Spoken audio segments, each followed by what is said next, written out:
everybody, it's Eric Papenfuse. It's Friday, so it must be a bye day. And today we're going to talk about 19th century themes of prison reform and how they may resonate in today's world. It's a serious topic, but one I think you'll find particularly interesting when you see the fascinating books that came into the Scholar this past week. We're going to start with the first set of books, which are transcripts of a hearing that actually took place right here in Harrisburg almost 100 years ago. And it was a hearing on the state of the Eastern State Penitentiary. I'm going to open up to the title page here, which is a prison in Philadelphia. Amanda, have you ever been to the Eastern State Penitentiary? I have. Okay, it's a fascinating place to go and visit. It is located within walking distance of the Art Museum there in Philly. Today it's in sort of a state of ruin, but you can still wander the grounds and get a sense of all the history there, see where Al Capone was housed, etc. Back, though, in 1835, when this book was published, the prison was brand new, and it had only been occupied for a couple of years. And there was already a belief that in Pennsylvania we had created something that was incredibly modern and important in terms of prison reform.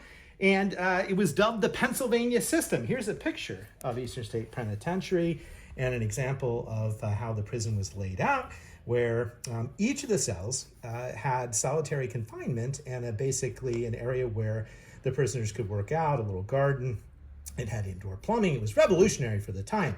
In fact, among others who testify at this hearing is the architect, John Havlin, who talks a little bit about how you can't even hear the footsteps from one room in the next room. Solitary confinement was seen as humane at the time, Amanda, because it gave prisoners an opportunity to reflect on their crimes and hopefully led to repentance and rehabilitation. It was different from the older prison system in England and America, where everybody was sort of dumped in a big jail and it was sort of mass chaos. The problem was, though, that early on there were accusations of abuse of prisoners that occurred at Eastern State Penitentiary. And you have basically a hearing which is called for by the Attorney General, who was then a man by the name of George Mifflin Dallas, who goes on to become the Vice President of the United States under James K. Polk. And there is testimony surrounding the death of an inmate by the name of, right here, Matthias Macumsey. He was an African-American man from Lancaster County. He was 41 years old, and he died in the prison after being put in what was, at the time, considered a very serious thing. It was the iron gag. And here's a handbill that was circulated, not part of the book, but circulated in Philadelphia at the time, that talks about the iron gag.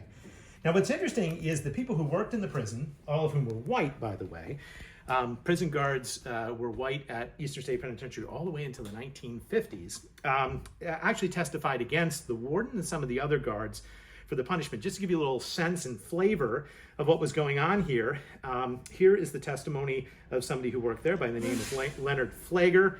He said, "The superintendent called me into the center house, and I said, 'Sir,' and he said, 'Come, I want you.' They went down. I told him not to strike the man. He had cut his tongue with his teeth. He repeated a blow, and again I told him not to do it. And while I was telling him for the last time, Mr. Wood came in the wicket door and said, 'Give it to him, the rascal, give it to him pretty well.' And by give it to him, it meant put him in the iron gag." The book is pretty interesting because it has an early image of the iron gag, which was meant to sort of show people the implementation of torture. This is the iron gag. That's Macumsey, and these are some other examples. Well, Amanda, not surprisingly, the state legislature has to have the hearing because it's called for by the Attorney General, but they decide to dismiss all charges of cruel and unusual punishment. They say, hey, there's nothing wrong with the iron gag. And then interestingly, they vote not to publish the record of the proceedings or the testimony of any of the 55 people who are in this book. There's a long discussion of print runs, and basically they won't do 1,000 copies, they won't do 500 copies, they won't do any copies. So one legislator who was outraged, but he was in the minority, decided to have this published, self-published by himself in Philadelphia. And that's the history of this book. And as a result, it's a very small print run. There are very few examples, but it really is the first controversy surrounding prison reform in Pennsylvania. Not only did nothing come in terms of punishment, but the warden ends up serving for many more years and eventually retiring with great honor. And when Charles Dickens comes to visit the prison on his tour of America, he's horrified by the conditions.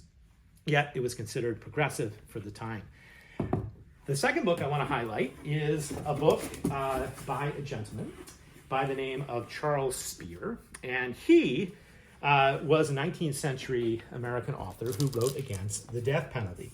And there is a picture of his book from the 1840s. There is the frontispiece of the book. Now, Spear was a Universalist minister, and he argued against the death penalty for two reasons. One, on religious grounds, it obviously offended the person who was reading this particular book, because he wrote all sorts of sarcastic comments in the margins, including like, I thought Charles Spear was a Universalist, because he talks about going to hell. And of course, the Universalists don't really believe in hell, but they do believe that if there is a hell, then it's certainly a hell that is designed to reform people and not punish them. He also ties, quite frankly, the institution of capital punishment to the institution of slavery. And that's what's particularly interesting about this book. I'll read you a little bit about Spear's argument. He says, "It is the doctrine of capital punishment that is the great support of the slave system, that infernal traffic in flesh and blood. The punishment of death has been in every age the weapon ready found, both for the political and the spiritual despot." And I wanted to highlight these books today in part because of their current relevance, but let me show you one more thing. Spear is the first person to publish a magazine for prison reform that goes into the prisons and the prisoners actually read and reformers read. Here's an example of a very early edition of his magazine. The Eastern State Penitentiary had skylights in which the light of reform could shine through, so maybe that's a reference to that. This magazine's really interesting, Amanda, because among other things, it came out in 1850. It has a review of the John White Webster trial. That could be a whole topic in and of itself, but Webster basically is sentenced to hang, and this is an argument against capital punishment and why he shouldn't hang for his crimes of killing George Parkman. But I wanted to highlight all this today because today the 1619 Project drops on Hulu, and I encourage people to watch it. Although there's been some controversy regarding the history of the American Revolution and slavery, I think they are dead on with their analysis of how the fact that we are the most incarcerated country in the world is completely linked to slavery and the history of slavery and the racial disparity that has existed for generations. Prison reform, a serious topic. Now, if you watch this show, you know we try and end on something light, so we're switching gears and going light here, and I wanted to bring you this wonderful book called Unicorn Executions and Other Crazy Stuff My Kids Make Me Draw, which is by Pulitzer Prize-winning editorial cartoonist Steve Breen. This is a great book, and among other things, Breen loves to do a sort of caption contest every week where he prints a cartoon and then he encourages people to come up with a caption. So I thought we'd do that here today.